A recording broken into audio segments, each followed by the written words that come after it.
जनता की आवाज़ news channel में आज के पॉडकास्ट कार्यक्रम के हमारे मेहमान हैं एलनाबाद से विधानसभा इलेक्शन लड़ चुके जेजेपी के कद्दावर नेता और राजनीतिक कैरियर छात्र राजनीति से शुरू करके एक अच्छा अनुभव रखने वाले श्री अंजनी कुमार लड्डा जी।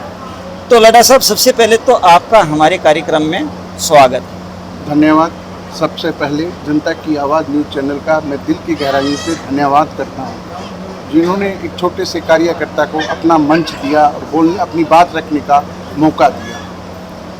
लड्डा साहब, जेजेपी एक बहुत कम समय में जन्म ली हुई पार्टी और विधानसभा का आपने चुनाव लड़ा, और जहाँ पे कांग्रेस और भारतीय जनता पार्टी में एक बहुत ही रचनात्मक उस समय संघर्ष था, टक्कर थी।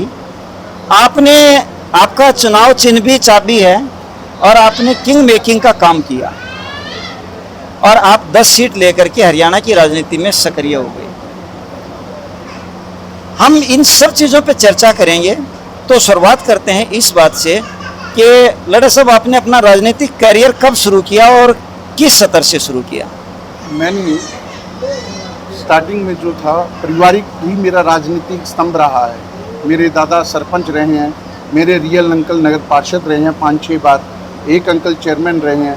मेरा भी राजनीति का काफ़ी अनुभव है। मैंने छात्र राजनीति की है, उसके बाद इंडियन नेशनल लोकदल में युवा शहरी अध्यक्ष का काम किया है।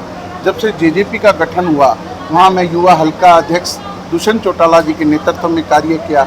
अजय सिंह चौटाला जी के मार्गदर्शन पर हम आगे बढ़े। फिर मैंने हल्का अध्यक्ष का कार्य किया, व्यापार प्रकोष्ठ में जिला अध्यक्ष का कार्य किया। मौके पर मैं प्रदेश कोषाध्यक्ष हूँ जननायक जनता पार्टी पे, और मैंने डॉक्टर अजय सिंह चौटाला जी ने आशीर्वाद दिया और मैंने 2024 का विधानसभा का इलेक्शन भी लड़ा। बिल्कुल, आपने एलनाबाद से 2024 में विधानसभा इलेक्शन लड़ा। अच्छा, कहाँ एक गैप रह गया कि आपको जनता का आशीर्वाद पूरा नहीं मिल पाया? कहीं न कहीं भाई साहब ये देखने को मिला कि उस समय कांग्रेस की हवा थी और अभय सिंह चौटाला जी एक बड़े गद्दावर नेता हैं हरियाणा लेवल के। तो लोगों ने ये सोचा भी कहीं अंजनी कहीं न कहीं पीछे ना रह जाए, परंतु मैंने लोगों को विश्वास दिलाया कि आपका अंजनी आपके आशीर्वाद से कहीं कमज़ोर नहीं है। आने वाले समय में हम लोगों की सेवा करते आए और आगे भी करेंगे। अब लोगों का विश्वास पूर्णतः कायम हो चुका है भी हमारा अंजनी आगे बढ़ेगा और जन सेवा करेगा, क्योंकि मेरा अध्याय ही जन सेवा करना है।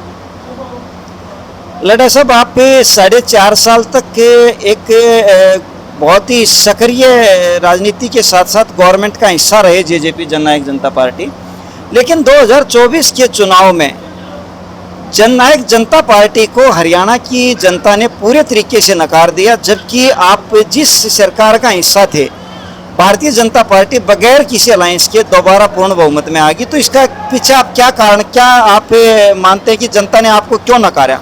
आपने बहुत बढ़िया क्वेश्चन पूछा भाई साहब। एक्चुअल क्या था, भूपेंद्र सिंह हुड्डा कांग्रेस थी, एक हमारा घरेलू जो दल था, उन्होंने सभी ने मिलकर दुष्यंत चौटाला की छवि को खराब किया और उसे ही टारगेट किया। लोग भी इस बात बहकाव में आ गए, जनता की उन लोगों की बात सत्य मान ली। लोग आज पछता रही है जनता कि जो सच्चा नेता था वो दुष्यंत चौटाला ही था, जो हरियाणा को आगे ले जा सकता था। कहीं ना कहीं उनके बहकाव में आकर यह नुकसान दुष्यंत चौटाला जी का हो गया। कुछ कमियां हम में भी रही कि हम हमारी बातें जनता के बीच में नहीं रख पाए।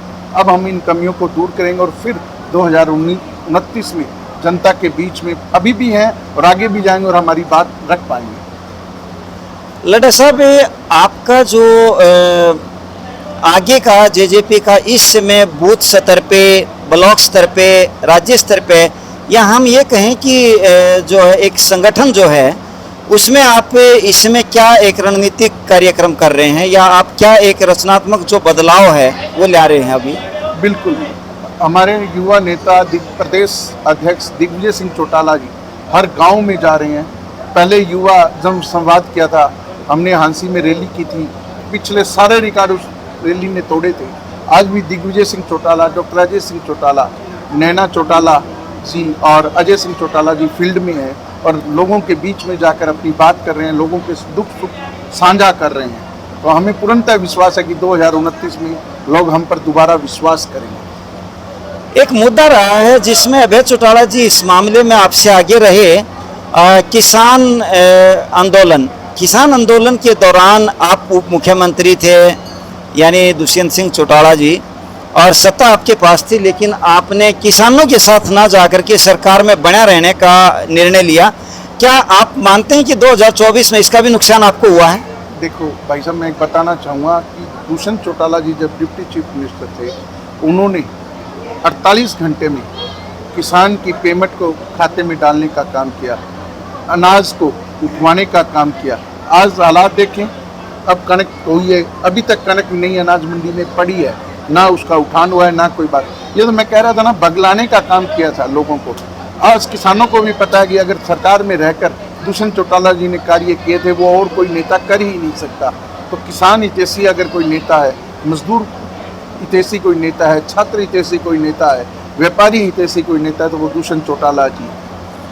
लड्डा साहब, अभी एक बिल्कुल जो है ना निवर्तमान आपका एक जो है इशू उठा है हिसार में, और वो कई दिन से सुर्खियां भी बना रहा और उस पर तरह तरह की प्रतिक्रियाएं भी आई, और कहीं ना कहीं चौटाला परिवार उसमें एक जगह भी नजर आया, चाहे अभय सिंह चौटाला जी हैं और चाहे दुष्यंत चौटाला जी और अजय जी हैं। तो ये विवाद क्या था और इसमें अब आपका अगला कदम क्या रहेगा? यह विवाद बहुत ही निंदनीय था भाई साहब। पुलिस अफसर ने या किसी ने भी यह कार्य किया था, बहुत निंदनीय कार्य किया था। पूरा चौटाला परिवार एक मंच पर नजर आया।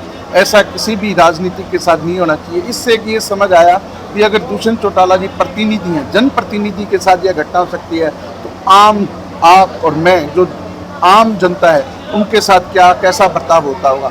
अब यह न्यायालय में सारा मामला गया हुआ है, न्यायालय इस पे सख्त है। उसने 2-3 नोटिस जारी करके 2-3 तारीख पे सख्ताई दिखाई है। हमें इंसाफ मिलेगा, जनता को भी इंसाफ मिलेगा। लड्डा साहब, हरियाणा में कई जगह इस तरह की चर्चा है कि हो सकता है अगले विधानसभा में या विधानसभा से पहले जो जेजेपी और इनेलो का एक समय विघटन हुआ था और अलग अलग एक मंच बने, अलग अलग पार्टियां बन गई, तो ये दोबारा इकट्ठे आ सकते हैं। यह अधिकार क्षेत्र भाई साहब डॉक्टर अजय सिंह चौटाला जी का है। जहां डॉक्टर अजय सिंह चौटाला जी हमें आदेश देंगे, हम वहाँ खड़े दिखेंगे, हम डट कर लड़ाई लड़ेंगे। डॉक्टर अजय सिंह चौटाला जी के बात पर हम हस्तक्षेप नहीं करेंगे। उनका मन जैसा भी है, हम तैयार हैं। लड्डा साहब, अगर आगे 2029 की हम बात करें या उससे पहले लोकसभा की बात करें, तो क्या आप अपना चुनाव क्षेत्र जो है वो एलनाबाद ही चूज करना चाहेंगे या? डॉक्टर अजय सिंह चौटाला जी ने अगर आशीर्वाद दिया तो मैं मेरे विधानसभा क्षेत्र इलाहाबाद में इलेक्शन लड़ना चाहूँगा, क्योंकि वह मेरा परिवार है, मेरा घर है, वहाँ पर मैं पैदा हूँ, बड़ा हूँ। आप हरियाणा की जनता को क्या संदेश देना चाहेंगे? मैं तो हरियाणा की जनता को यही संदेश देना चाहूँगा कि दुष्यंत चौटाला जी पर एक बार विश्वास करें। अजय सिंह जी के परिवार ही एक ऐसा परिवार है जो हर व्यक्ति के, हर कार्यकर्ता के, आम जन के साथ सुख दुख में शामिल हो सकता है। ये थे श्री अंजनी कुमार लड्डा जी, जिनसे हमने हरियाणा की राजनीति पे, इनके राजनीतिक कैरियर पे और इनके चुनाव क्षेत्र पे और किसान संबंधित बहुत सारे मुद्दों पे चर्चा की। किसी भी सवाल को लड्डा साहब ने टाला नहीं, और लड्डा साहब ने जो है ना हर चीज़ का बड़ा ही सकारात्मक जो है जवाब दिया। मैं उम्मीद करता हूँ कि लड्डा साहब ऐसे ही राजनीतिक अपना जो कैरियर है उसको आगे बढ़ाते रहें और जनता के मुद्दों को उठाते रहें। इसी के साथ आज के कार्यक्रम में हम यहीं पे ब्रेक करते हैं और साथ में लड्डा साहब का भी जो है धन्यवाद करते हैं कि आपने जनता को जो है इस तरीके से आश्वस्त किया कि आप आगे भी जनता में बने रहेंगे। धन्यवाद। जय हिंद, जय भारत।